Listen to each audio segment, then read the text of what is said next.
এই মহান আল্লাহ পাক রব্বুল আলামিন এই জান্নাতের বাগানে এসে বসার মতো তৌফিক দান করলেন। নিয়ামতের শুকর আদায়ার্থে মুসলমান হিসাবে ইমানের আওয়াজটাকে উঁচু করে দিয়ে উচ্চ আওয়াজে সকলে মিলে আকাশ বাতাসকে প্রকম্পিত করে মন থেকে দিল থেকে সকলেই শুকরিয়া আদায় করি, সকলেই পড়ি আলহামদুলিল্লাহ। সর্বপ্রথম আমি আমার সেই সমস্ত ভাইদেরকে অনুরোধ করব, হাত জোর করে যারা দাঁড়িয়ে আছেন মেহেরবানি করে বসে যান। নবীজি সাল্লাল্লাহু আলাইহি ওয়াসাল্লামের ভাষ্য অনুযায়ী যে জায়গার ভিতরে কোরআনের আলোচনা করা হয়, হাদিসের আলোচনা করা হয়, ওটা কোনো সাধারণ জায়গা থাকে না, ওটা জান্নাতের বাগান হয়ে যায়। সুবহানাল্লাহ। তো জান্নাতের বাগানে বসলে লাভ না লস? আরো জোরে বলেন, লাভ না লস? অতএব আমরা যারা বসেছি তারা ভাগ্যবান, তারা লাভবান। যারা দাঁড়িয়ে আছি মেহেরবানি করে হাত জোর করে বলছি আপনারা এসে বসে যান। সম্মানিত হাজিরিন, দেখবেন নেক কাজ করার তৌফিক কিন্তু সবার হয় না। আমাদের সমাজে অনেক টাকাওয়ালা আছে, কোটি কোটি টাকার মালিক, লক্ষ লক্ষ টাকার মালিক, কিন্তু দেখবেন তাদের 2 টাকাও মসজিদে দান করার তৌফিক আল্লাহ তাআলা দেন না। অথচ লক্ষ্য করে দেখবেন যে রিক্সা চালায় দিনমজুর, সে প্রত্যেক দিন 10 টাকা করে আল্লাহর ঘর মসজিদে দিচ্ছে। এমন আছে না নাই? আরো জোরে বলেন, আছে না নাই? সম্মানিত হাজির, অতএব নেক কাজ ক্ষমতার দ্বারা হয় না, টাকার দ্বারা হয় না, যদি মালিক কবুল না করে। কথা বলেন ঠিক কিনা? সম্মানিত হাজির, লক্ষ কোটি দুরুদ ও সালাম বিশ্ব মানবতার মুক্তির কান্ডারি সাইয়্যিদুল মুরসালিন রাহমাতুল লিল আলামিন জনাবে মুহাম্মদুর রাসূলুল্লাহ সকলে করি সাল্লাল্লাহু আলাইহি ওয়াসাল্লামের উপর। সম্মানিত হাজির, আমরা যারা এখানে এসেছি বসেছি, আমাদের উদ্দেশ্য একটাই, আমরা কোরআনের আলোচনা শুনবো। কথা বলেন ঠিক কিনা? ভিন্ন কোনো উদ্দেশ্য নাই। সম্মানিত হাজির, এই কোরআন কিন্তু শুধু শুনলেই হবে না, মানতেও হবে। এই কোরআন কিন্তু আবু জাহেলও শুনেছে, আবু লাহাব, উতবা, সাইবা, মক্কার বড় বড় কাফেররা, মক্কার বড় বড় লিডাররা, ইসলাম বিদ্বেষীরা, তারাও কিন্তু রাত্রিবেলায় লুকিয়ে লুকিয়ে মুহাম্মদ সাল্লাল্লাহু আলাইহি ওয়াসাল্লামের কণ্ঠে কুরআনুল কারীমের তেলাওয়াত শুনেছে। জাহান্নামী হওয়ার কারণ কি? কোরআন মানে নাই।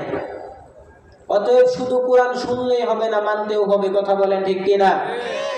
সম্মানিত হাজিরিন, আবু জাহাল, আবু লাহাব, উতবা, সাইবা, ওয়ালিদ ইবনে মুগিরা, তারা দিনের বেলায় কুরআনুল কারীমের বিরোধিতা করত, কিন্তু রাত্রি বেলায় ঠিকই চুরি করে, চুরের মতো মুহাম্মদ সাল্লাল্লাহু আলাইহি ওয়াসাল্লামের বাসা ঘেরাও করে লুকিয়ে লুকিয়ে কুরআনুল কারীমের তেলাওয়াত শুনে তাদের কলিজা ঠান্ডা করত। চিল্লায়ে পড়েন আল্লাহু আকবার।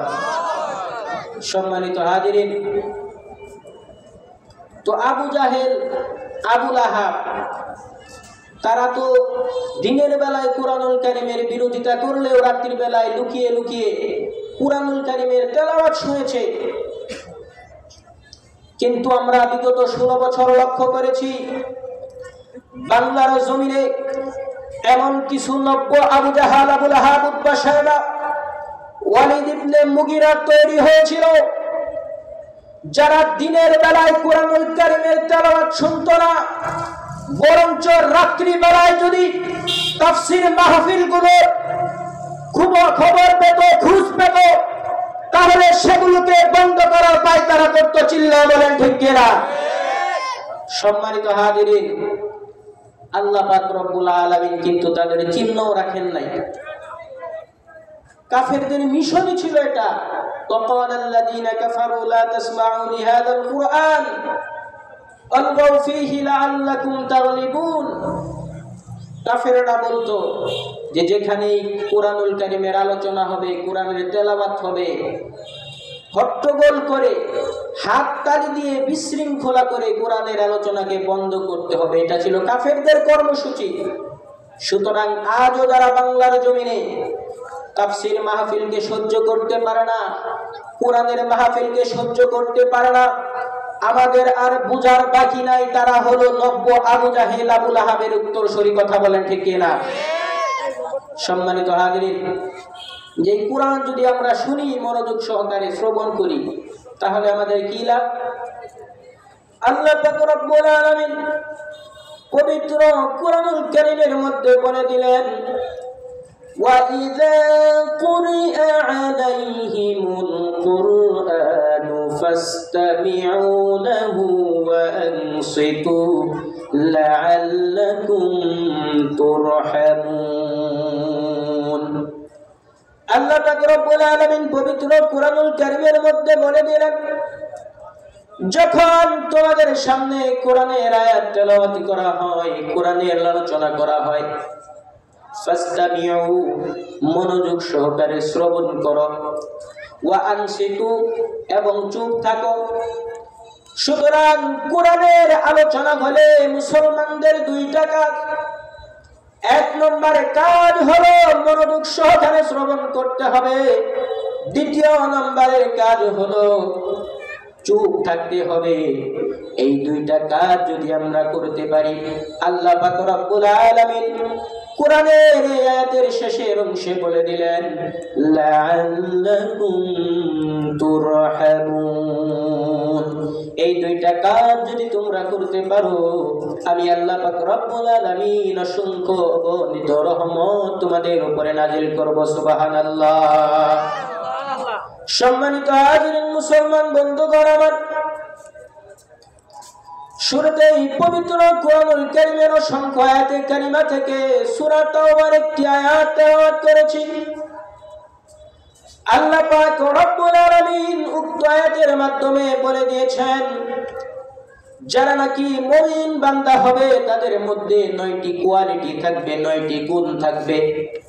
এই 9টি গুণ সম্পন্ন মুমিন বান্দা, যার মধ্যে 9টি গুণ থাকবে, আল্লাহ পাক রব্বুল আলামিন বলেন, ওয়াবাশশিরিল মুমিনিন। আল্লাহ পাক রব্বুল আলামিন সেই সমস্ত মুমিনদের জন্য সুসংবাদ দিয়েছেন। চিল্লায় পড়েন সুবহানাল্লাহ। সম্মানিত হাজিরিন, মুসলমান বন্ধুগণ আমার, কাদের জন্য সুসংবাদ? 9 গুণওয়ালা মুমিনের জন্য সুসংবাদ।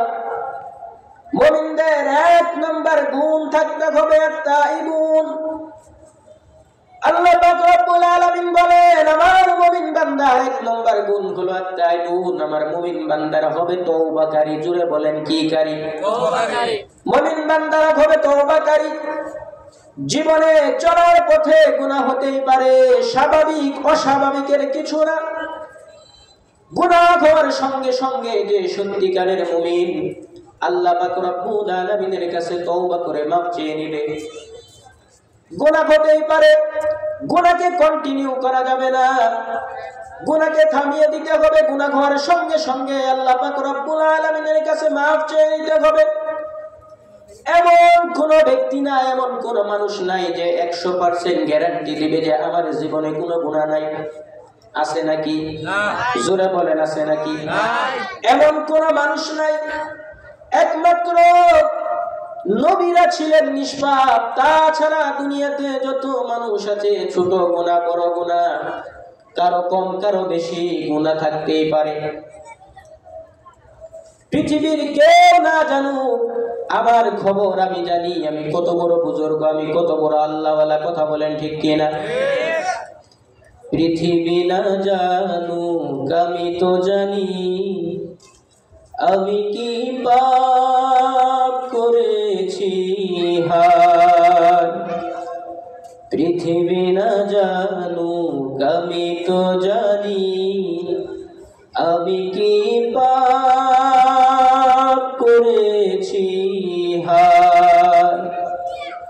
আমার পাপের করলে বিচার, আমার পাপের করলে বিচার। বাঁচার আমার নাই উপায়, দয়াময় তুমি মাফ করো আমায়, মাফ করো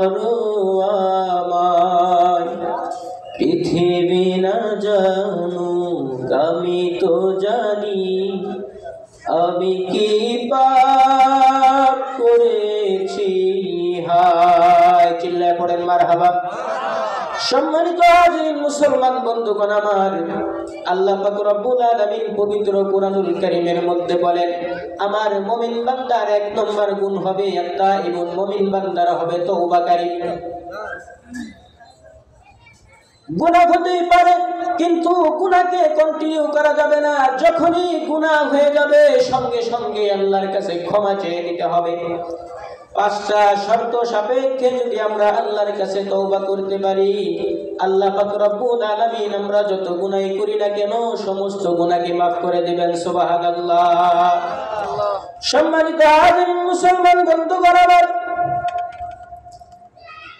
1 নম্বর শর্ত হলো আল্লাহ পাক রব্বুল আলামিনের কাছে আপনাকে স্বীকারোক্তি দিতে হবে যে রব্বুল আলামিন আমার মতো বড় পাপী আর নাই, আমার মতো গুনাহগার আর নাই,